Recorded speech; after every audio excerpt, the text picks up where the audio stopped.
проблем с хранителните разстройства, не се чувстват достатъчно и винаги намират недостатъци в себе си. И когато най-много се съмняват, тогава винаги качват нещо онлайн, така че да търсят одобрението на другите, защото те нямат някаква такава вътрешна стойност, нещо, което са си изградили като разбиране за себе си и се опитват да търсят външно и това одобрение с лайковете, с коментарите и точно за това качват някакви постове, които точно това усещане да им се създадат, че имат някаква стойност, че някой ми обръща внимание, че са значими по някакъв начин. Обаче това е супер мимолетно и без колкото повече го правят, толкова повече изграждат един фалшив образ, който после се опитват да защитават. В принцип винаги е по-лесно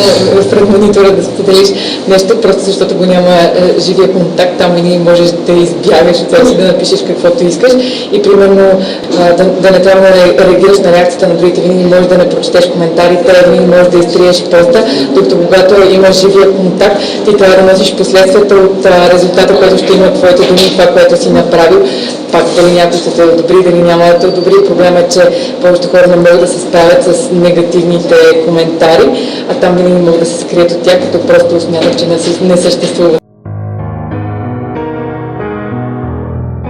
Казвам, аз когато имах такъв проблем, аз точно защото не се чувствам достатъчно, бих казала, че съм поствала мои снимки и така нататък да търся одобрение, точно защото аз никога не смятах, че изглеждам достатъчно добре, за да показвам на другите как изглеждам, но съм споделяла разни неща, които по друг начин може да не е свързано само с визията, с които съм търсила някакво одобрение и това да виждам, че другите мислят като мен, например, дали ще бъде за някоя книга, някакви цитати или нещо, каквото и да е от ежедневието ми, което правя, но да видя, че някой друг мисли като мен и че по някакъв начин моята идентичност резонира с това, което другите одобряват. Аз не съм следвала хора, които са минали през това, защото доста голяма степен от тях, аз не знам, че дори все още не са го преживяли, защото аз виждам как когато преживееш нещо, вече не се асоциираш толкова много с него, не слагаш хаштаг eating disorder recovery и така нататък, или даже самото име в Instagram да бъде свързано с това, с хранителното разстройство, а по някакъв начин тези хора хранително разстройство продължава да живее в тях и да бъде част от техния живот, защото те непрекъснато се асоциират с това.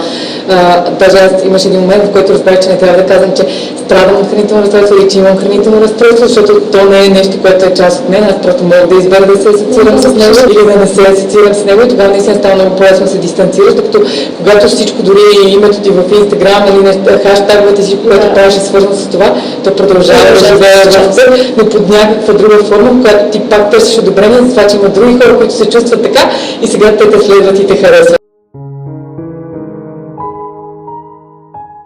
Човек, когато следва някой, трябва да знае, че този човек споделя само хубавите си неща, защото никой, когато се чувства много зле, не отива и не си качва снимка как плаче или клип как плаче и така нататък, всеки го прави. Така че трябва да се знае, че ние виждаме най-хубавите моменти на другите, но пък възприема себе си по най-лошите наши моменти, трябва да знаем, че другите имат абсолютно същите моменти и по-скоро трябва осъзнато да се подхожда към социалните мрежи и разбира се, че помага да си намалиш присъствието, в смисъл да не търсиш всеки път, когато направиш нещо, да го качваш, да търсиш одобрението на другите, просто да знаеш, че можеш да си имаш моменти за себе си, които другите да не ги одобряват или не одобряват. И всичко опира според мен до това, че просто хора имат погрешна представа, че трябва да бъдат съвършени и перфектни във всичко, което правят и то там идва проблема. Повечето хора с хранителни разстройства са перфекционисти и са супер амбициозни и винаги смятат,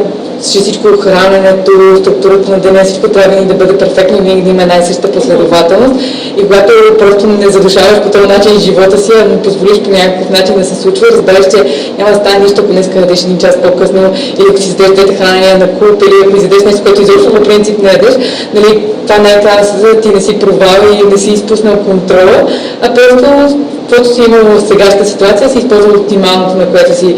способен, така че за мен това е едно от основните неща да разбереш, че не трябва да бъдеш перфектен. Аз съм преминала през много външности с тялото си и имаше един период, в който наистина бях с супер нисък процент подкожни мазнини, виждаха ми се всички фибри и така нататък. Имах всичките почки ми се виждаха, наистина бях изключително изчистена. Никога през живота ми хората не са ми казали повече пъти колко зле изглеждам.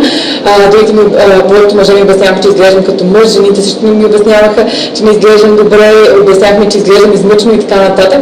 И аз си мисля, добре, аз съм в най-добрата форма в живота си, за която толкова жертви съм правила и хората никога през живота ми не са ми казали толкова пъти колко зле изглеждам. И това си мисля, каквото и да направиш, хората винаги ще има някой, който го харесва или не го харесва, просто да правиш това, което ти знаеш, че кара да се чувстваш добре и иначе има такива, които харесват и които не го харесват.